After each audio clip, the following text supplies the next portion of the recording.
안녕하세요. 이번 시간에는 지난 시간에 이어서 소매점 점포 효율에 대해서 설명드리는데, 지난 시간에는 점포 효율이라는 개념이 매장 면적 대비 매출액이 얼마만큼 이렇게 되는지, 그다음에 어떤 매장 면적의 재고 금액이 매장 면적의 면적 대비 재고 금액이 어떻게 되는지, 이러한 재고의 효율, 그다음에 점포의 매출액에 대한 효율, 이런 개념이었다고 그러면, 이번 시간에는 그 부분에 대해 어떻게 그 효율을 개선하는지를 중심으로 설명을 하도록 하겠습니다.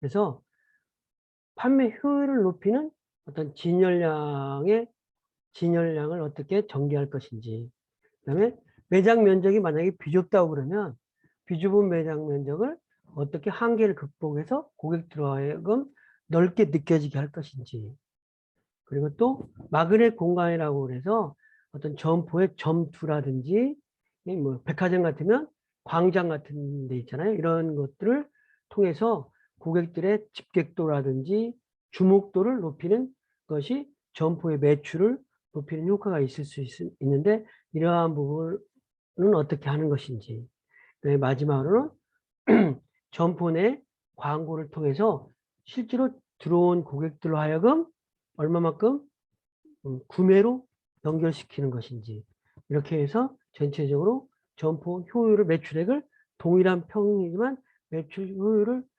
매출액을 증대시켜서 결국에는 효율을 증대시키는 개념이기 때문에 그러한 부분을 중심으로 설명드리도록 하겠습니다.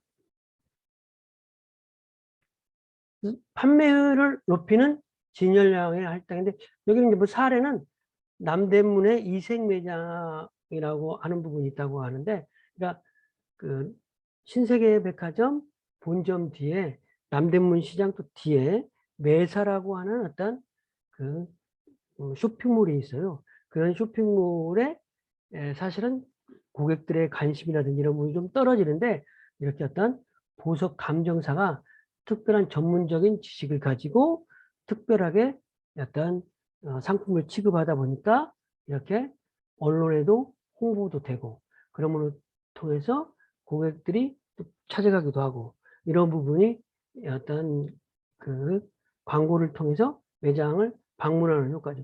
물론 이제 음식점 같은 데에서 후미진 곳에서 맛이 좋다 그러면 우리가 찾아가잖아요. 그런 것처럼 그런 부분도 역시 적은 임대료가 뭐 비싸지 않은 곳에서 장사를 하면서 고객들을 집객만 할 수 있다고 그러면은, 고객들을 집객을 할 수 있다고 그러면은 뭐 상당히 예, 효과가 있는 거죠.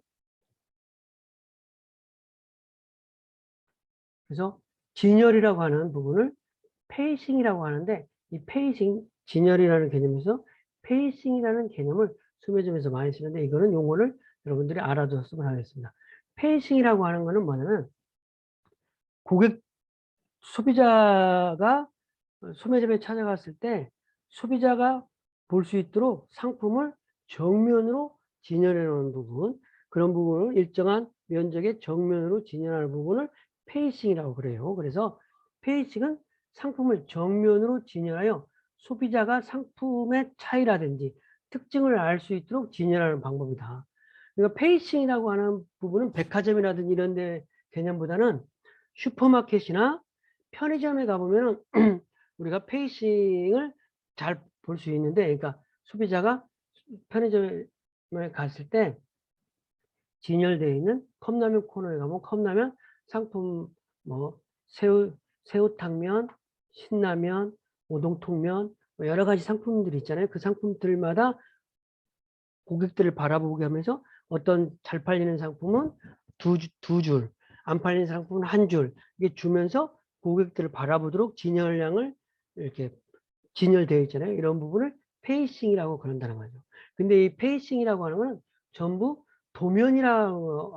전부 어떤 편의점 같은 데서 진열도라고 하는데, 진열도라는 거가 정해져 가지고 꼭 그 자리에는 그 상품만 진열돼요. 물론 이제 주기적으로 진열량을 더 늘리기도 하고 축소시키기도 하지만 진열도라는 거가 있어가지고 그 자리에 항상 그 상품이 진열되도록 하는 거죠. 그래야 아르바이트 학생이라든지 초보자들도 점포에 배치돼서 그 자리에 품절이 되면 그 자리에 상품을 갖다 뽑아주면 되는 거니까 진열 가능하도록 하는 어떤 그런, 또 소비자로 하여금 페이싱을 정확하게 지키는 건 소비자들 하면 어느 편의점에 가면 그 자리에 컵라면이 있더라.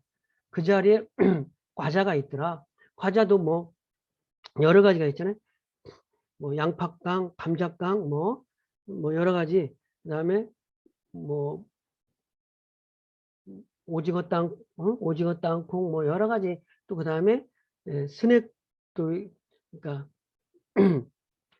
어떤 콘 종류, 스낵 종류 여러 가지, 그다음에 초콜릿 종류 여러 가지 상품들을, 과자도 그거를 그 상품 품목별로 어디서 어디까지 진열돼야 되는 페이싱을 정해놓는다는 거죠. 근데 페이싱을 정해놓으면 소비자들도 찾기도 쉽고 또 종업원들도 관리하기도 쉬운 거죠. 근데 이제 페이싱을 넓히고 좁히고는 그게 매출에 따라가는 거예요. 매출이, 소비자들이 많이 사가는 상품은 페이싱을 늘려주는 거죠. 그러니까 아까 얘기한 대로 새우탕면이 잘 나간다면 새우탕면을 한 줄 줬던 거를 두 줄로 늘린다는 거죠. 그것도 이제 물론 계절적으로 여름에는 냉면 같은 경우는 많이 넓혀놓는다든지 비빔냉면이라든지, 예? 뭐 배홍동이라고 그래요 요즘. 예? 뭐 요즘 음, 뭐 어떤 배홍동이라고 해서 뭔가 했더니 배, 예? 홍고추, 동치미 뭐 이런 건가 봐요. 그래서 어떤 농심에서 나온 냉면의 새로운 브랜드 어떤 상품명인데, 그런 부분들을 여름철에는 좀 넓혀준다든지, 예? 그리고 겨울철에는 뭐 우동통면이라든지 어떤 열라면이라든지, 예? 뭐 이런 라면, 우동 이런 것들을 상품을 진열을 많이 해준다든지, 이렇게 해서 페이싱을 조절하는 거죠. 어쨌거나 페이싱이라는 용어를 소매점에서 많이 사용하는데, 그 페이싱이라는 거는 뭐냐? 페이스는 상품을 정면으로 진열해 소비자가 상품의 차이 및 특징을 알 수 있도록 진열하는 방법인데, 페이싱은 진열 때의 페이스 상품 수가 어느 정도 있고 색깔, 사이즈, 포인트 차이가 어느 정도이며 재료는 무엇인가를 알려주게 해요. 옆거리로 진열하는 방법을 말한다. 그래서 어쨌든 진열 도면을 가지고 진열하는 부분을 페이싱이라고 한다. 이렇게 이해하면 되겠습니다. 그래서 여기는 이제 뭐 너무 페이싱이 보이는 거죠. 상품별로. 책이라고 그러면 이렇게 판매 효율을 높이기 위한 진열량을 할당한다. 그래서 매출 구성비대로 매장 구성비대로 매출 구성비대로 매장 구성비를 똑같이 해주면 효율이 높아지겠죠. 그래서 진열대를 할당할 때 진열대 단수 곱하기 진열 구성비를 통해서 진열대를 할당한다는 거죠. 편의점이라든지 슈퍼마켓 이런 데서는 진열대를 할당을 통해서 매출액에 비례해서 많이 진열되도록 진열대를 할당한다는 개념이겠죠. 그래서 진열량의 할당도를 한번 보자면, 뭐 어떤 편의점에서 만약에 뭐 과자, 라면, 음료, 주류 뭐 이렇다고 그러면 어떤 편의점에서 매출 구성비가 10%, 30%, 40%, 20% 해가지고 어떤 편의점에 100이라고 그런다. 매출 목표가. 그런데 평균적으로 25다. 응? 진열대 구성비를 보니까 A라는 상품은 10, B라는 상품은 45, C라는 상품은 27, D라는 상품은 18, 이렇게 하고 100을 해가지고 25인데, 그러다 보니까 매출액 목표가 10일 때 진열대 구성비는 10이면 적당하지만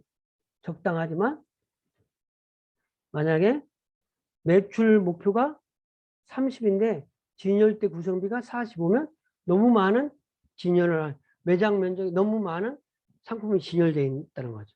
그 다음에 매출 목표가 40인데 진열대 구성비가 27이라면 너무 적게 진열돼 있다. 이런 부분이 되겠습니다. 그래서 매출 목표에 비례해서 상품을 그 매출 목표의 구성비에 거의 걸맞게 유사하게 상품을 진열해야 어떤 효율이 동일해진다. 효율을 극대화시킬 수 있다. 이런 개념하고 연결된다는 거죠. 그러니까 잘 나가는 상품은 더 많이 진열시키고 잘 나가지 않은 상품은 좀 진열을 빼준다는 거죠. 그런 부분을 이렇게 도면화해서 산수 처리를 했다고 보면 되겠습니다.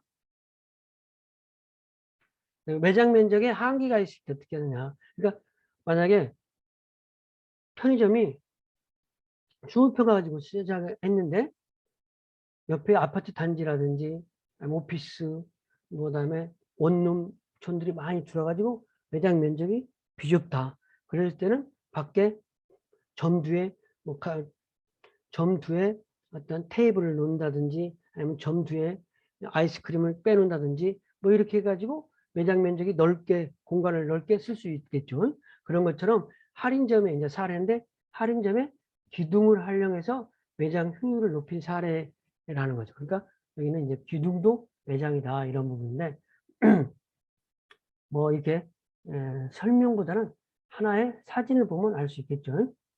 이렇게 할인점에 이게 매장에 어쩌면 단순하게 매장 공간만 넓다면 이런 기둥은 그냥 기둥으로서만 역할을 할 건데 기둥에 상품을 진열을 이렇게 해가지고 어떤 기둥도 진열대 역할을 한다는 거죠. 그러면 공간을 효율적으로 쓰는 거죠.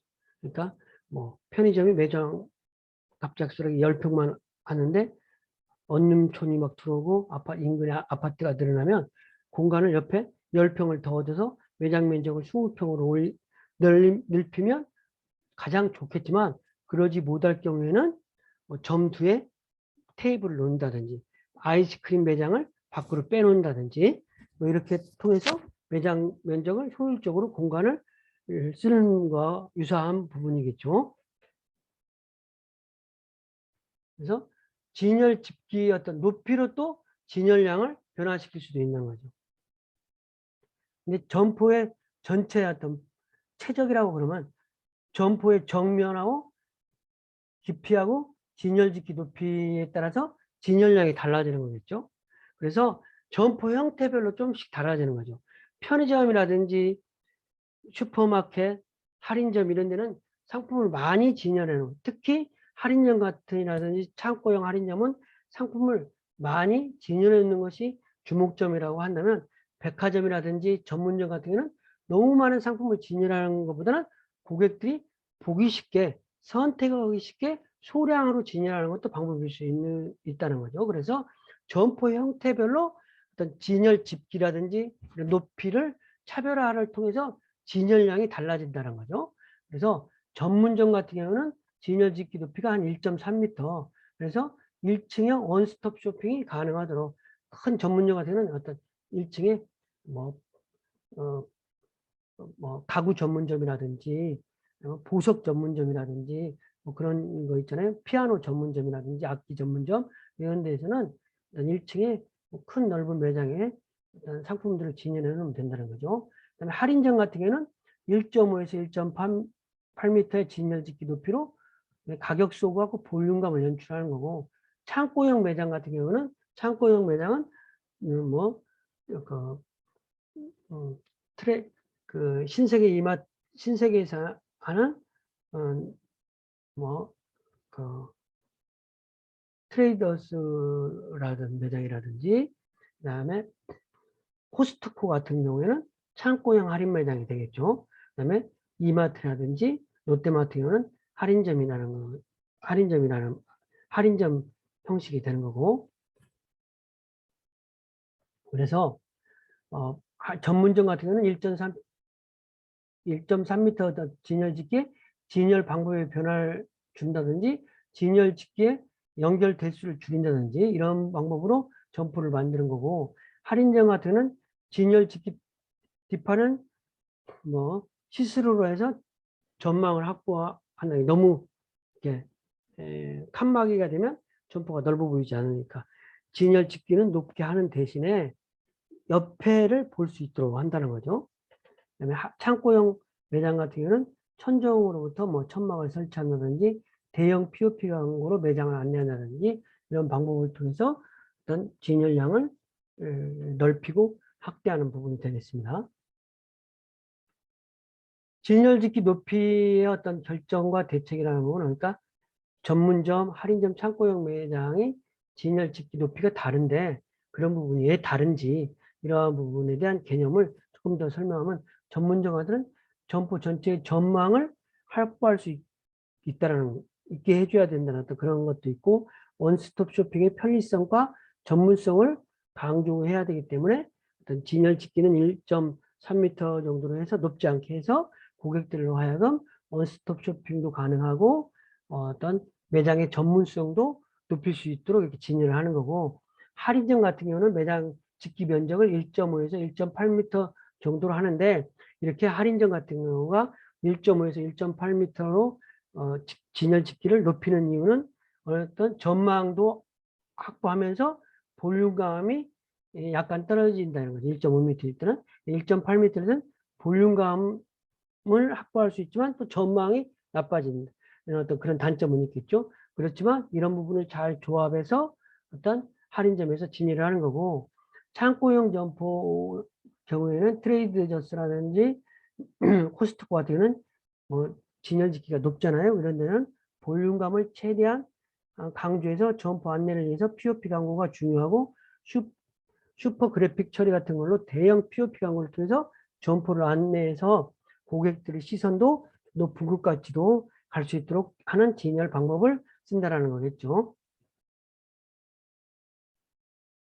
마그넷 공간의 효과는 높은가? 마그넷 공이라는 점주 같은데 여기는 이제 현대백화점 뭐 광장 같은 데서 자동차 경매, 그러니까 뭐 자동차 수입차라든지 자동차 경매를 하면 그 앞에 백화점 앞에 정면 광장에 고객들로 하여금 많이 몰릴 수 있다는 거죠. 그러니까 뭐 1억짜리 자동차를 뭐 경매를 통해서 좀 싸게 팔 수 있다는 거죠. 응? 그리고 만약에 소나타 같은 경우도 640만 원에 경매를 시작한다고 하면 이게 얼마나 싼가요? 그러면 고객들이 많이 몰리잖아요. 그러면 이렇게 광장 같은 데서 경매를 하는 부분은 이런 걸 통해서 고객들이 직객해서 백화점 안으로 들어가라 이런 의미가 되겠죠. 근데 이제 이런 것도 있지만 고급 백화점이라든지 아니면 고급 호텔 같은 데서 피아노 연주를 한다든지 응? 뭐 이런 걸 통해서 고급 어떤 호텔 같은 데 가보면 그러잖아요. 피아노 연주라든지 음악 응? 라이브로 연주하고 있잖아요. 이런 부분들이 마그넷 공간을 잘 활용하면서 고객들을 어떤 흡입시키는 역할을 하는 거죠. 사실은 옛날에 그 미도퍼 백화점이라든지 신세백화점 이렇게 두 개의 백화점만 있을 때 경쟁이 치열하지 않을 때는 1층 정문에 피아노 치는 사람들이 이렇게 피아노 연주를 통해서 하는 부분이 그 초창기 70년대 이런 때는 백화점에 큰 볼거리가 됐었다는 거죠. 근데 이제 지금은 백화점 같은 데서 그러지는 피아노 치고 그런 건 하지 않고 이제 호텔, 고급 호텔이라든지 이런 데는 피아노 치는 광경을 좀 볼 수 있잖아요. 마그넷이라고 하는 거는 뭐냐면 점포 내 특별히 고객을 끌기 위한 매장으로 점포 내부 고객 유도와 고객 회유를 원활하게 위하여 활용된다. 그러니까 점포 마그넷이라고 하는 개념은 어떤 특정한 점포 앞을 지나가는 고객들로 하여금 점포 안으로 고객들이 들어오도록 하는 주목도를 높이는 공간.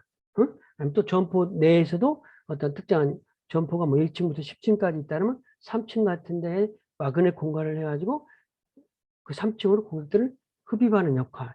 이러한 부분이라는 거죠. 그래서 어떤 마그넷 공간이나 이런 마그넷이라고 하는 부분이 당연히 광장 이런 부분도 있지만 커피숍 같은 경우도 있을 수 있잖아요. 백화점 같은 데 보면 3층, 8층 이런데 고객 휴게실이라든지 커피숍 같은 거는 중간중간에 배치해 놓잖아요. 이런 것들이 고객들로 하여금 약속 장소라든지 만남의 장소를 그 커피숍 같은 데서 할 수 있도록 하고 그 고객이 올라올 수 있도록 하는 거죠.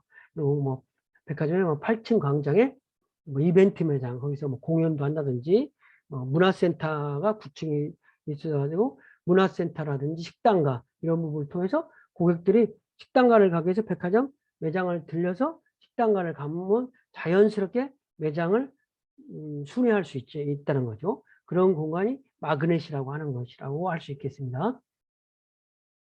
그래서 백화점 이렇게 광장에 큰 구두를 진열해 놓는다든지 고객들 시선을 확보하기 위해서.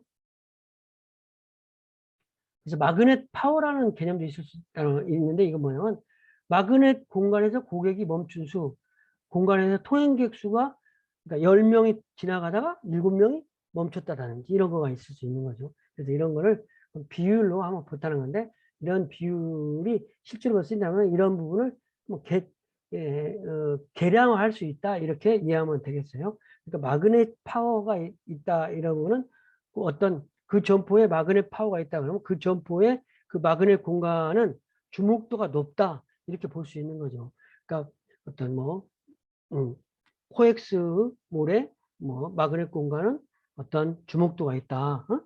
그다음에 뭐 이런 부분이 이제 주목도라는 부분이 코엑스 사거리 같은 데 보면은 전광판 같은 경우에 요즘은 막 대형 전광판이라고 운전자들이 가면서 자연스럽게 그 광고를 보잖아요. 그런 부분들도 역시 그 마그넷 파워하고 조금 다른 개념이지만 그런 부분하고도 연관성이 있을 수 있는 거죠. 마그넷 파워를 높이기 위한 또 대책이 있었어요. 눈에 잘 띄는 장소에 마그넷 공간을 두어가지고 레이아웃 한다는 거죠. 그러니까 3층에 테라스 같은 데를 넣어서 커피숍을 한다든지, 그다음에 매력적인 상품을 진열한다든지, 특별한 이벤트라든지 이런 거를 1층에 서지 않고 상층부에서 함으로써 고객들이 상층부까지 올라가게 한다든지, 그다음에 생활 제한형 정보를 발신한다든지, 문화센터 같은 거는 백화점의 10층에 들어서 또 문화센터는 매일 문화센터라고 하면 뭐 주 3회라든지 주 5회라든지 이런 걸 어떤 방문을 해야 되잖아요. 그런 고객들이 지속적으로 방문할 수 있도록 하는 거죠.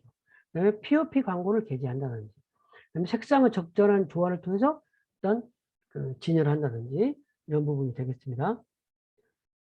색이 가지고 있는 이런 부분은 여러분들한테 제가 설명을 하지 않아도 여러분들이 어떤 색감에 따라서 고객들이 느끼는 충동, 이렇게 집중도 이런 거가 달라지니까 백화점이라든지 마트, 슈퍼마켓, 편의점 같은 데서도 이러한 색상을 통한 진열을 많이 한다는 거죠. 물론 이제 어떤 그 세세하게 과자 품목들, 세량의 품목들의 패키지 같은 경우도 이런 색상을 기반으로 해서 패키지를 하는 거죠. 뭐 말하자면 같은 뭐 포테이토 집의 어떤 맛에 따라서 양파 맛이나 구운 감자 맛이나 뭐 어떤 뭐 치토스 같은 것도 어떤 맛에 따라서 그 패키지를 다르게 가는 거죠. 그런 부분을 어떤 색깔이 가지고 있는 이미지와 이런 부분하고 매치시키는 거라고 보면 되겠습니다. 그다음에 마지막으로 POP 광고의 효과는 있는가? 사실 손글씨는 살아있다 이런 개념은 부분이고 사실은 지금 요즘에 백화점이라든지 어떤 대형마트 가면은 입구에 들어가서 뭐 상층부까지 올라갈 때 전광판에 어떤 그 전자적인 화면이 많이 나오지만 아주 예전에는 백화점이라든지 마트 같은 데에 어떤 POP라고 그래가지고 뭐 지금도 POP인데 그 POP를 전광판에 나온 게 아니라 손으로 붓글씨로 썼어요. 옛날에 뭐 30년 전에 영화관 간판을 어떤 그 붓으로 그렸대잖아요. 여러분들은 뭐 그런 거 못 느껴 잘하겠지만 어찌됐든 그런 것처럼 손글씨로 이렇게 POP를 써서 했는데 그런 부분이 소매점에서도 손글씨가 고객들로 하여금 더 이렇게 친근감이 나타날 수도 있다라는 어떤 그런 개념이라고 할 수 있겠습니다. 소매점에서 POP 광고라고 하는 용어를 많이 쓰는데 POP 광고라는 거는 구매 시점 광고라고 하는 건데 이거를 조금 더 용어적으로 정리하면 판매점은 점주나 점내에서 소비자에게 직간접으로 제품을 부각시켜서 판매 촉진을 일으키는 포스트라든지 판넬, 점내 페넌트 등을 이용한 어떤 광고인데, 구매 시점에 고객들이 방문해서 구매하려고 하는 시점에 어떤 광고라고 보면 되겠습니다. 요즘에는 그 계산대 같은 데에서도 이제 전광판 광고라든지 이런 거를 볼 수 있어요. 그래서 이런 것들이 구매 시점 광고들이 많이 전자화돼서 요즘은 어떤 그 첨단화되어 있다고 볼 수 있겠습니다. 그래서 POP 광고 효과를 또 파악해 본다. 판촉 효과. 그래서 POP 광고 매출 증가. 지난번 매출액에 만약에 광고를 하지 않았는데 이번에 광고를 하니까 매출액이 있는데 그거가 100분율로 하니까 10% 증가되는지 20% 증가되는지 이런 것들이 광고 효과라고 할 수 있는 거겠죠.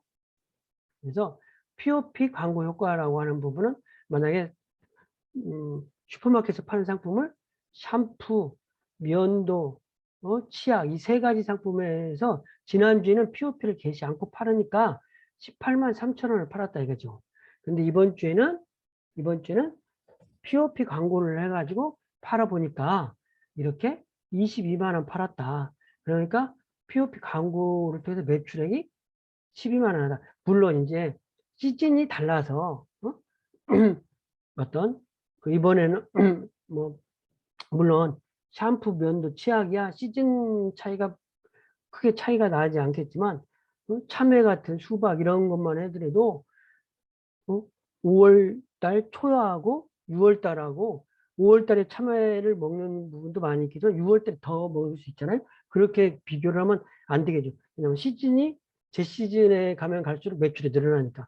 근데 시즌이 동일한 어떤 그런 상품이 있을 경우에 광고를 하지 않은 주의 매출액과 광고를 한 주의 매출액을 비교를 통해서 광고 효과를 따져봤다. 이런 개념이라고 보면 되겠습니다. 근데 이거는 좀 정확하지 않은 거죠. 왜냐하면 그 주에 특별한 뭐 샴푸, 면도, 치약 같은 경우에도 어떤 휴무주가 많은 POP 광고하지 않은 주는 집에 출근 뭐 어떤 연휴 시즌이었는데 POP 광고를 매출 하는 그거는 출근한 연휴 비연휴 시즌이라든지 그런 부분이 또 달라질 수 있는 거죠.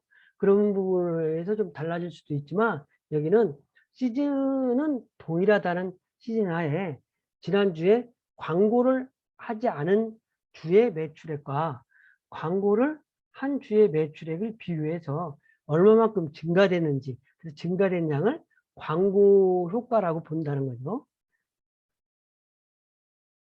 그래서 이상으로 뭐 어떤 효율에 대해서 얘기했는데 우리가 조금 중요한 개념 한 두 가지만 음, 기억을 해야 되겠습니다. 소매점에서 페이싱이라고 하는 개념, 그래서 페이싱이라고 하는 개념은 어떤 소매점에서 소비자에게 이렇게 정면을 보고 진열되어 있는 어떤 특정한 상품의 진열 공간이다. 그래가지고 진열도라고 한다. 이런 개념으로. 그래서 페이스는 상품을 정면으로 진열하여 소비자가 상품의 차이 및 특징을 알 수 있도록 진열하는 방법인데, 예? 그러니까 뭐 샴푸는 2줄 주고, 치약은 5줄 주고, 비누는 2줄 주고, 또 거기 내에 브랜드별로 또 다를 수도 있겠죠. 그런 진열도라는 개념이 있다. 그래서 이런 부분을 페이싱이라고 하는 개념으로 많이 사용한다. 그리고 이제